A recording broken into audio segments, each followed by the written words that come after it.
мое огромно задоволство денес во бекстејдж ги имам брачниот бар Стефан и Марта Лазарови. Добре дојдов. Добро ве најдовме. Добре ве најдовме, поздрав до сите гледачи, пак на бекстејдж, верувам дека ќе имаме супер разговор.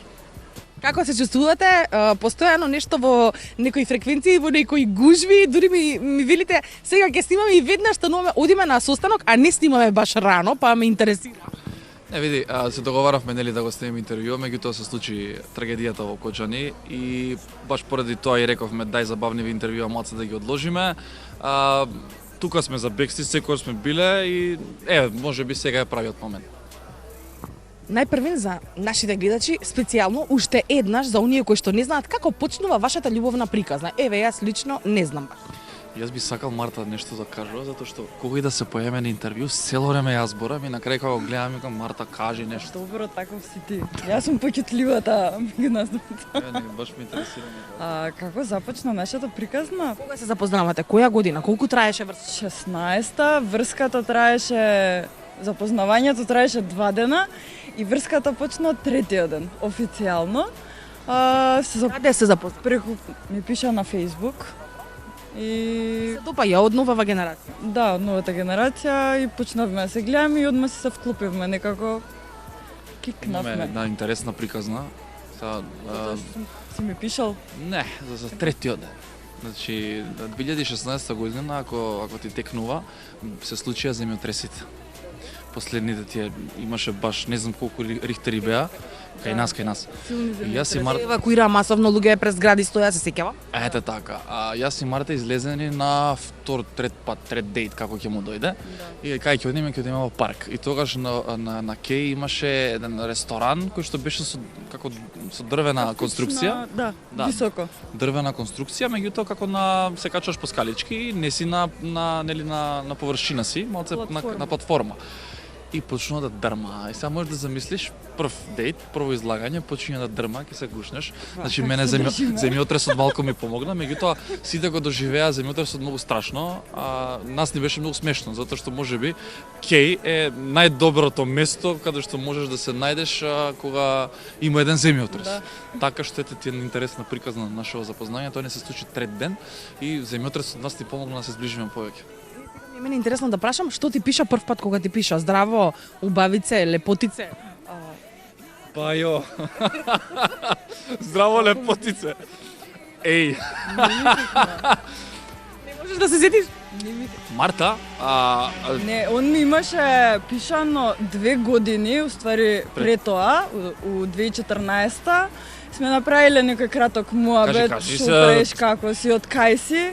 И последната негова порака што била, дали би скочила со мене на кафе, и јас ни син не му имав направено. не ме ни врати. Да, не му ни вратив. Значи срцето меѓутоа си велиш после неколку години правам голем камбек тука на ова прозорче. Јас сум дечко што и ден денеска и во професијата и во сите работи што ги правам. Не се откажувам, значи ако нешто замислам, ако нешто сакам да го направам, сум сакал да ја запознавам, едноставно сум поминало 2 години и интересно е што бев на свадба Девер и еден таков убав топол сончев ден гледам Марта Младеновска, ми ги лајкна едно 5-6 слики и можеш да замислиш како сум се на фит една по друга и ајде лајкој. како сум се почувствувал и пишав и сето се. Повторно ти го направи, не, таа прави чекор со лајкнување, ти се обраќаш вербално.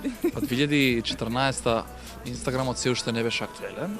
2016-та веќе Инстаграмот почна малку да биде актуелен и Марта во тоа време во Ама пак беше Facebook економско средно беше фаца. Значи има 1000 лајкови на слика, убава девојка, значи Така делува? фаца, ама ја Сега си таква јас кажу. јас обичен дечко, ја претходно имав и клемпави уши и таков несигурен. Паметам од времето кога беше фитнес тренер. Да, бевме заедно. Да. Малку Тоа што покасно. почна уствари. Да, и фактички само што ги средив ушите, тоа беше јули месец, а ние се запознаваме веќе во септември. И само доерва. Падна на ушите. Така испаја. Колку време траеше врската и дали веднаш кликнавте и знаевте дека има можност да заврши со брак и добро, другото Врската траеше 7 години. Многу долго. Ја поише се приврзав. Него му требаше повеќе време. Океј.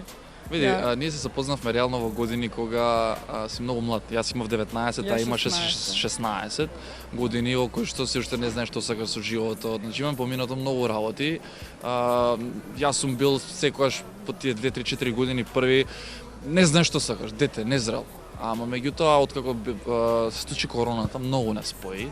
И од короната наваму некако како да си бевме во брак пред да стапиме во брак. Да. И некаде 2023-та мислам дека така да нема да промашам.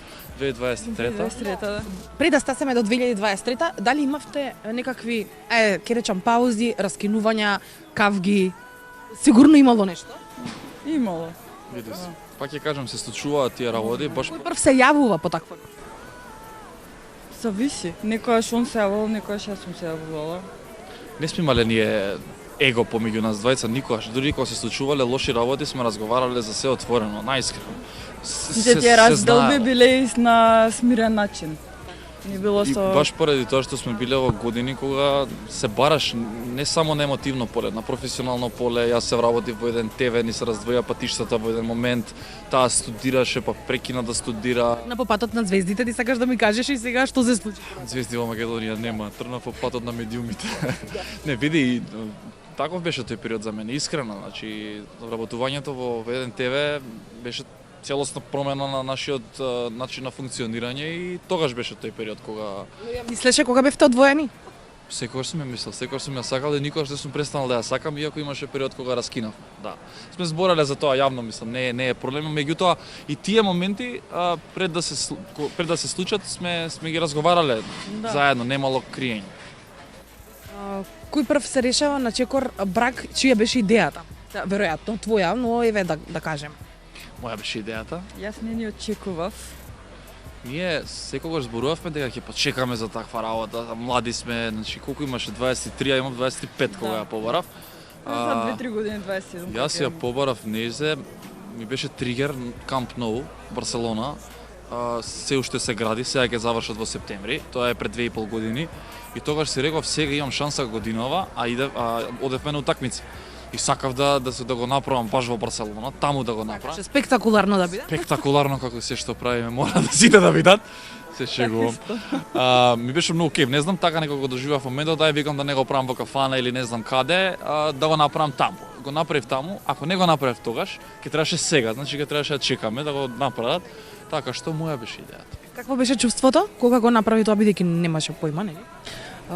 Па почнав цела се тресам, цела бев у шок, неочекувано ми дојде затоа што месеци уназад цело време он ми кажуваш ајде ќе идеме, не знам, на одмор на Малдиви негде, па таму ќе ме запроси, да. Не давав знаци никакви дека ќе биде во И Барселона. уопште ни на крај памет не ми беше дека ќе клекне. Клекнав, бога ми, драги гледачи. Да. Веројатно од оваа дистанца најдобрата одлука што сте направиле во животот. И јас морам да споменам, прашав некои ваши блиски луѓе пред интервјуво, кажете ми некоја џуси приказна од нивниот однос, нешто спектакуларно, скандалозно, ама нема. Тие двајца функционираат така во хармонија. Вие двајца добро се криете или што е работава? Не, ние двајца решивме дека во овие 2 години ќе постигнеме како за цел живот што треба да се постигне. И затворени сме многу. И реално тие што не познаваат знаат дека приватниот живот го сведовме на нула. Работиме, инвестираме, сакаме да создадеме. Едноставно мислам дека и созреавме малку побрзо тоа што треба. Но тоа не е фокусот. Меѓутоа, најдобра одлука ни беше кога Марта се повлече од работното место, кога ме послуша, кога ја реков дај човек ова што го правам, ја можеш да го правиш и ти, можеш да се бавиш и ти со инфлуенсерство, дај научи да монтираш, научи како е да си позади камера. Утре нели ќе имаме деца, ќе треба да се повлечеш, меѓутоа секогаш ќе ми бидеш тука како поддршка, како бекап.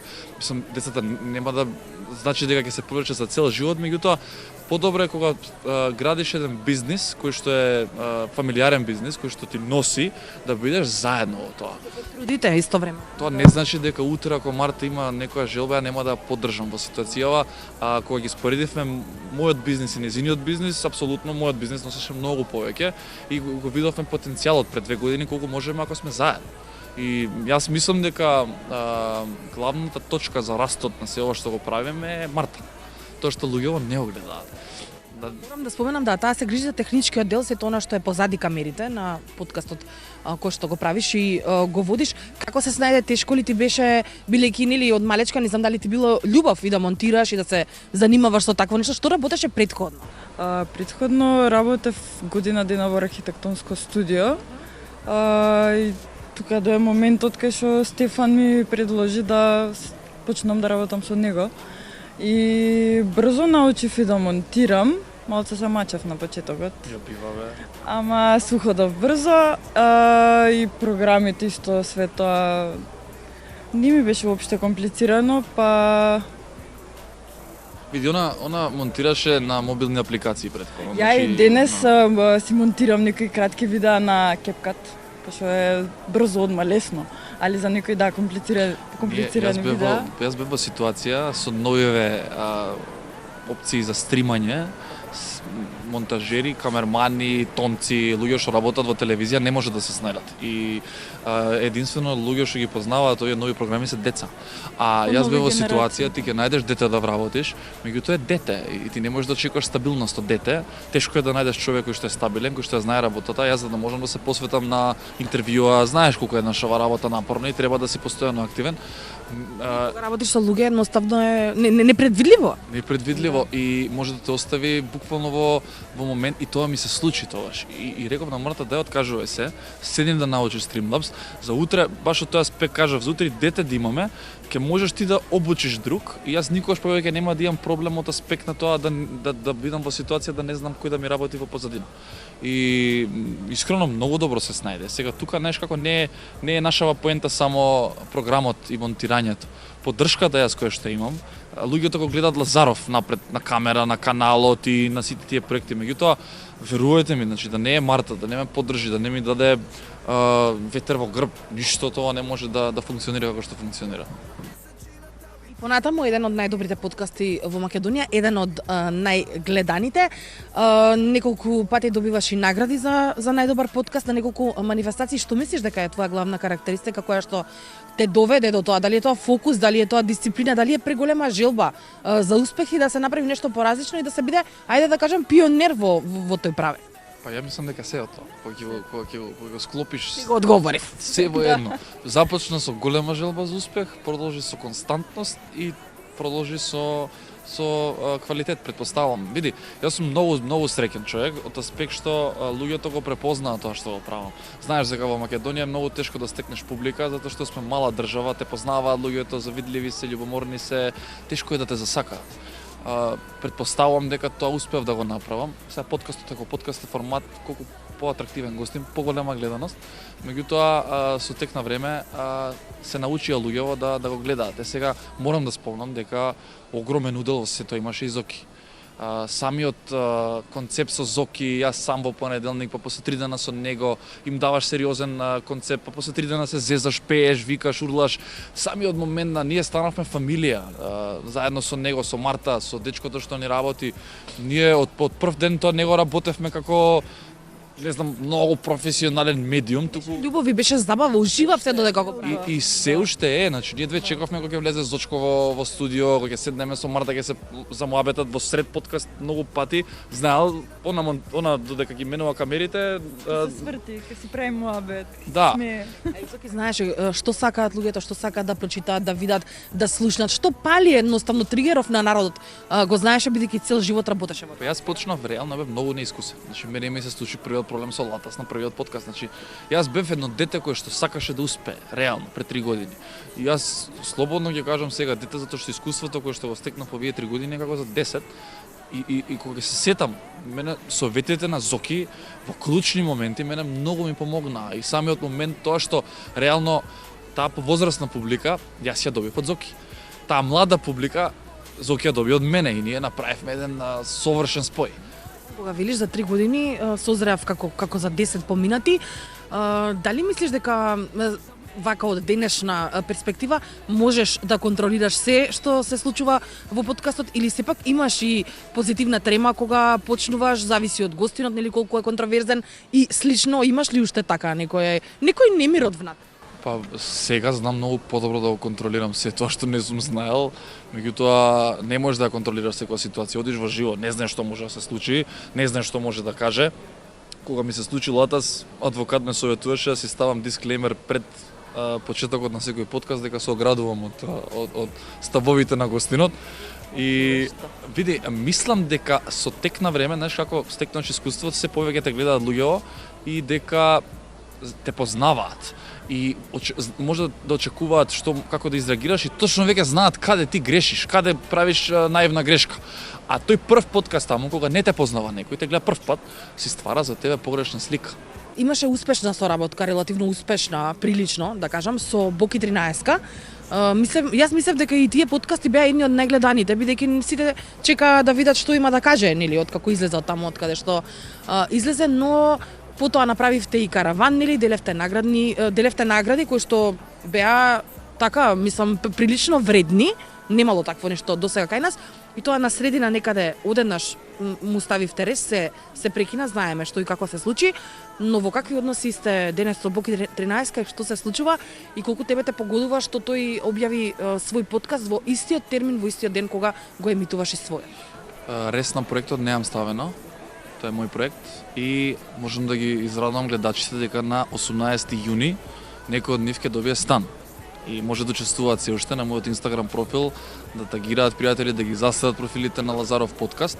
18 јуни ќе биде многу убав момент за нас, за каналот. Славиме 5 години постоење на Лазаров каналот. Ќе има една убава роденденска вечер на која што ќе подариме стан, кола, мотор, телефон и правиме нешто што во Македонија не се направило. Јас ги издржав сите притисоци овие 6-7 месеци. Јас на себе си докажав дека и покрај се, јас сум тој што сум. Јас не се променив во ниеден момент. Јас имам чист образ и тоа е најбитно во денешно време. Маркетинг како маркетинг, проект како проект, еден ќе ти успее повеќе, еден ќе ти успее помалце. Јас знаеш како не ми се коментираат веќе луѓе кои што не се дел од мојот живот. Што останале во минатото и сакам да останат таму. Ова наше поднебие, односно ова наше знаеш како го викам јас, облаче од шоу бизнис, затоа што ние сме многу мало место. Да си докажуваме кој е подобар, мислам дека немаме таков простор. Тука ние треба сите да научиме како да функционираме и да траеме. Сензација од месец дена, од 2 месеци, од 3 месеци, завршува, поминува.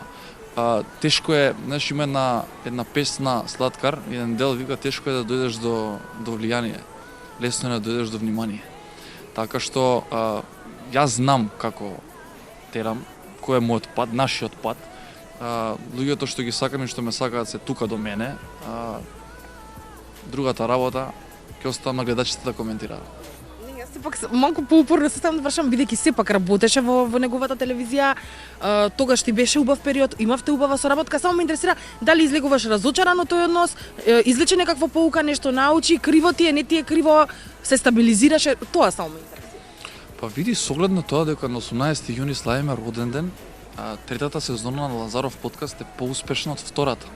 Значи ние продолживме со турбо период, работиме. Еве, знаеш како, ќе ти кажам само дека многу научив и од грешките човек учи повеќе од успесите. Со самиот факт дека нас луѓето не гледаат, значи не поддржуваат, имаме соработки, едноставно функционираме како што треба, живееме од тоа. Најбитно од се, мојата прва цел кога го започнав мојот канал и кога го започнав ова што го работиме е да донесеме леп дом, да помогнеме на моите, да си помогнеме на самите себе, едноставно да си створиме подобра иднина. Јас не го почнав ова за да бидам подобар од некого. Јас го почнав ова за да бидам подобар од себе. Тоа што сум бил 5 години, пред 4, пред 3 и ние имаме раст секоја година. Така што дали Боки, дали некој друг, трет, пет, сака да прави нешто што сака да прави, јас стварно им посакувам на сите среќа. Знаеш како викам, еве, повелете, правете го тоа што го правам и ќе видите колку е тешко. Јас ќе му дадам рака на секој оној кој што го прави. Има дечки кои што моментално, еве, Ландов ќе го поздравам. Топ е дечкото, супер работи, супер се снајде, Инфомакс. Го чекам Инаку Ландов после вас. Супер е, Инфомакс работат, супер подкаст прават, има уште многу подкастери. Сега таа тема ајде нека е актуелна, претходно беше актуелно ти си прв, ти си најболje, ти. Не бе луѓе, не сум јас прв. Значи можеби сум го фатил јас тајмингот. Не постои во нашава работа измислување на топла вода. Значи гледаме од светот, гледаме од Европа, гледаме што е актуелно и работиме. И треба да бидеме стрекни, задоволни и колку можеме да си го работиме своето. Пак повторувам, ако некој трга со цел да уништи нешто, ќе се уништи сам. Така да совет до било кого, не е ова директно до некого, ова е до било кого, во било кој бизнис. Започни го, за да станеш подобар човек и да успееш за себе и за својата фамилија. Ако имаш друга цел, лично почнувај. Благодарам многу на искреноста пред објективот на Бекстејдж и ќе се видиме во следна прилика. Многу успех во работата ви посакувам. Фала ви на вас што не викнавте.